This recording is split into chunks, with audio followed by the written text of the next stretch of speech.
नमस्कार। आज हम बात करने वाले हैं अडानी ग्रुप के एक ऐसे जबरदस्त प्लान के बारे में जो भारत के डिफेंस सेक्टर को शायद हमेशा के लिए बदल कर रख सकता है। 1,80,000 करोड़ रुपए। जी हाँ, ये वो रकम है जो अडानी ग्रुप अगले ही साल डिफेंस मैन्युफैक्चरिंग में इन्वेस्ट करने की सोच रहा है। और देखिए, ये आंकड़ा सिर्फ एक इन्वेस्टमेंट नहीं है, ये एक बहुत बड़ी महत्वाकांक्षा का ऐलान है। लेकिन सवाल यह है कि इतना बड़ा दाव लगाने का भरोसा आया कहां से। अच्छा, इसे समझने के लिए हमें थोड़ा पीछे जाना होगा। पिछले साल में जब कंपनी ने लंबी चौड़ी प्लानिंग को छोड़कर तेजी से एक्शन लेने पर जोर देना शुरू किया, तो देखिए, पिछला साल अडानी डिफेंस एंड एरोस्पेस के लिए एक तरह से टर्निंग पॉइंट था। उनके बनाए हुए हार्डवेयर का इस्तेमाल ऑपरेशन सिंदूर जैसे बेहद अहम सैन्य अभियानों तक में हुआ।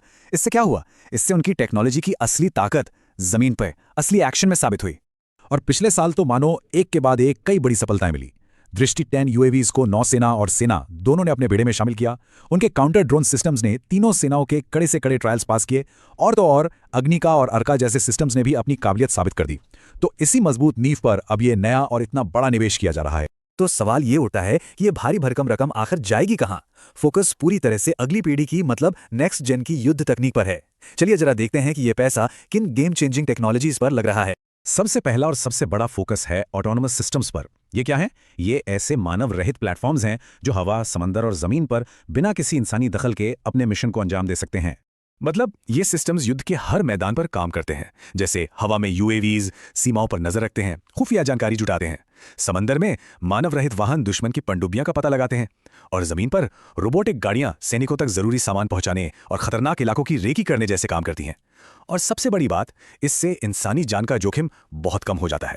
अब आते हैं निवेश के दूसरे मुख्य एरिया पर, और वो है एडवांस्ड गाइडेड वेपन्स, यानी ऐसे हथियार जो पूरी सटीकता से, पिन पॉइंट एक्यूरेसी से अपने टारगेट पर हमला कर सकें। इसमें देखिए, अग्निका और अर्का जैसे जो पहले से सफल सिस्टम हैं, उनका उत्पादन बढ़ाना तो शामिल है ही, लेकिन असली गेम चेंजर है एआई और एडवांस्ड सेंसर टेक्नोलॉजी में निवेश। यही वो चीज है जो इन हथियारों को और भी ज्यादा स्मार्ट, तेज और घातक बनाती है, ताकि वो किसी भी हालत में अपने लक्ष्य को भेद सकें। पर बात सिर्फ हथियार बनाने तक ही सीमित नहीं है। इस निवेश का एक बड़ा हिस्सा एक पूरे इकोसिस्टम को खड़ा करने पर भी केंद्रित है। इसका मकसद है उपकरणों के रखरखाव, मरम्मत और ओवरहॉल, जिसे एमआरओ कहते हैं। उसके साथ साथ पायलट और इंजीनियर्स की ट्रेनिंग के लिए भी एक मजबूत ढांचा तैयार करना। और यही वजह है कि एयरवर्क्स और एफएसटीसी जैसी कंपनियों का अधिग्रहण इस बड़ी रणनीति का एक अहम हिस्सा है। तो ये बात साफ है कि ये निवेश सिर्फ हार्डवेयर बनाने के लिए नहीं हो रहा है। ये भारत की रक्षा क्षमताओं को भविष्य की चुनौतियों के लिए तैयार करने के एक बहुत बड़े रणनीतिक विजन का हिस्सा है।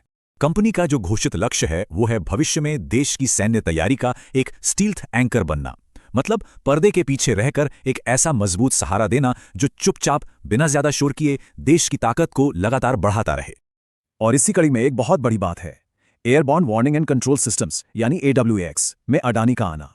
इन्हें आसमान में आंखें भी कहा जाता है। इस टेक्नोलॉजी में एंट्री उन्हें भारत के प्राइवेट डिफेंस सेक्टर में एक बिल्कुल ही अलग लीग में खड़ा कर देती है। क्यों? क्योंकि इस क्षेत्र में वो इकलौते प्राइवेट प्लेयर हैं। तो अब जरा पूरी तस्वीर को देखिए। मानव रहित सिस्टम से लेकर गाइडेड मिसाइलों तक, छोटे हथियारों से लेकर विमानों के रखरखाव तक, क्षमताओं की इतनी बड़ी रेंज को कवर करके अडानी डिफेंस ने खुद को देश के सबसे बड़े और सबसे व्यापक प्राइवेट डिफेंस मैन्युफैक्चरर के तौर पर स्थापित कर लिया है। तो आखिर में बड़ी तस्वीर क्या उभर रही है? ये जो पूरा बदलाव हो रहा है, ये भविष्य के लिए क्या संकेत देता है? असल में ये कदम देश को जरूरी रक्षा तकनीकों में आत्मनिर्भर बनाने की रफ्तार को कई गुना तेज कर सकता है, चाहे वो ऑटोनोमस सिस्टम्स हो या सटीक हथियार। और ये भारत के आत्मनिर्भर भारत के लक्ष्य के साथ बिल्कुल सटीक बैठता है। और ये पूरा विकास एक बहुत ही बुनियादी सवाल खड़ा करता है।